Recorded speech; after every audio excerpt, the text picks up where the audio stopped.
Es-tu content de ce que tu as fait? Moi, oui. Ici, j'ai fait ce que j'ai fait depuis 6 mois, je me le donne parce que ça n'a pas été facile. J'ai eu de la pression de tous les côtés, que ce soit pour la télé, ma famille, mon enfant. Je me suis laissé atteindre pendant un certain temps par ça. Mais maintenant, j'ai fait non, je le fais pour moi ici. Ce que je suis venu faire, c'est trouver une croyance. Pas une croyance en Dieu ou en un calorifère ou en de l'argent. Une croyance en moi. Puis de comprendre que ma dépense. L'as-tu, là? L'as-tu atteint, ça? Oui. C'est pour ça que le 3 mars dernier, j'ai décidé de faire ma vie. Qu'est-ce qui a changé en toi, là? Honnêtement, le respect. Parce que je me respectais pas, je respectais rien. Ma discipline. Je me lève chez nous, mon lit est encore plié en 45. Parce qu'ici, on plie nos lits en 45. C'est important. Tu sais, de là part la discipline. Si tu mets de la discipline dans ta vie, chez toi, si tu commences par chez toi, ben le reste va suivre dans ta vie. L'amour que j'ai pour moi, ça, je n'avais pas. Je croyais, j'étais négatif, tu sais. Je croyais pas qu'il y avait des choses possibles ou que je pourrais m'aimer pour qu'est-ce que je suis et non qu'est-ce que les autres veulent que je sois. Puis ça, c'est ce que je suis venu chercher ici. Tu sais, Guillaume, la question que tout le monde a à l'esprit ce soir, en étant bien content pour toi, ce que tu as fait, c'est de savoir si tu es encore fragile. Fragile. C'est que être fragile, c'est quand t'es pas sûr de toi. Moi, c'est le même que je le vois, tu sais. Les gens le voient comme qu'ils veulent. Être fragile, c'est quand t'es pas sûr de toi. Mais si j'ai passé au travers de tout ça dans ma vie, puis j'ai fait 6 mois de thérapie, puis je te dis, j'ai pas eu une petite thérapie malgré que je peux aller jusqu'au bout, je n'ai vu. Je n'ai compris des choses. Je me considère pas comme quelqu'un de fragile. Je me considère comme quelqu'un de dépendant. Comme chaque être humain. C'est juste qu'il faut que j'apprenne à garder mes limites.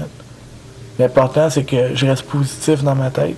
Peu importe ce que les gens peuvent m'amener, me dire, me faire. L'important, c'est que je pense à moi. Je vais toujours être fragile. Tous les toxicomanes, on est fragile à la vie. C'est un problème de tous les jours. Que ça, que tu fasses 6 mois, 1 an, 2 ans de thérapie, on va toujours être fragile. Mais c'est quand on sent que ça baisse, que là, ben, faut que tu ailles chercher les ressources, les outils que j'ai eus ici. Pourquoi tu as décidé de t'en aller en appartement tout de suite? Je trouvais que je me respectais pas en continuant. Parce que j'étais plus en thérapie. Je voulais commencer ma vie. C'est sûr que j'ai pas lâché. Tu sais, j'ai pas lâché genre dans le terme où j'ai fait bon, ok, je sors de thérapie, tout est fini, je suis guéri, vive la baguette magique.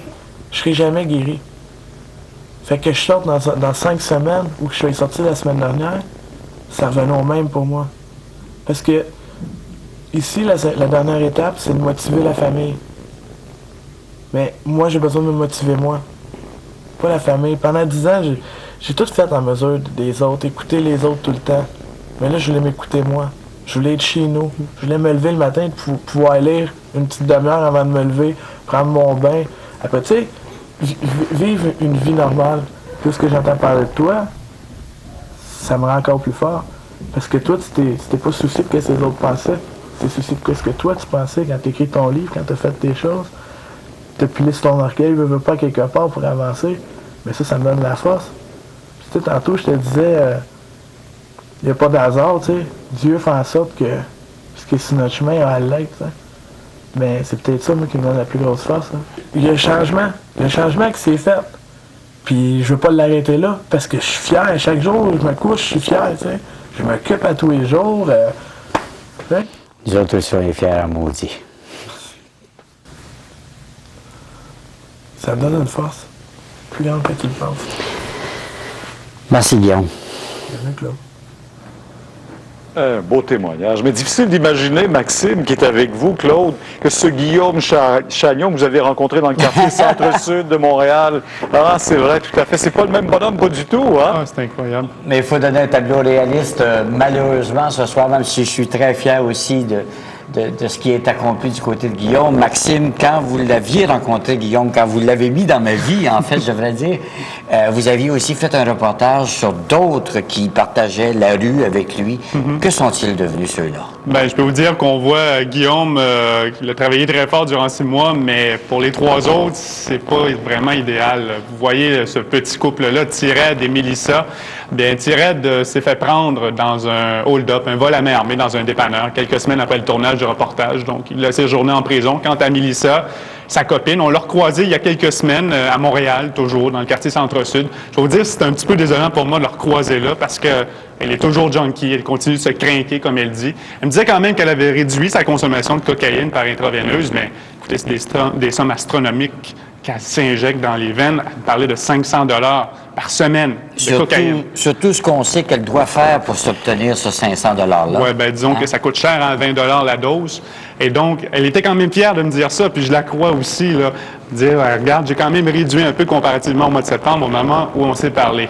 Et puis, il y a Alex aussi, qui est aussi un bon ami de Bozo, qui lui est retourné dans son patelin en Outaouais, a repris contact avec sa famille, qui travaille très, très fort pour s'en sortir. On lui a parlé il y a quand même quelques semaines. Et on souhaite finalement que tous ces gens-là réussissent à s'en sortir. Mais c'est pas évident. Elle va rester avec nous pour le party ce soir. Bien sûr. Mais il y a le témoignage de Bozo aussi, de Guillaume, qui pourra certainement les aider. J'espère qu'ils vont avoir la chance de le voir. J'espère aussi qu'ils l'ont entendu, Pierre. Merci, merci à vous deux, puis bonne soirée. On vous retrouve tantôt, Claude, pour votre commentaire qui sera là-dessus également, sur cette bataille qui n'est jamais facile pour ces jeunes. À tout à l'heure, Pierre.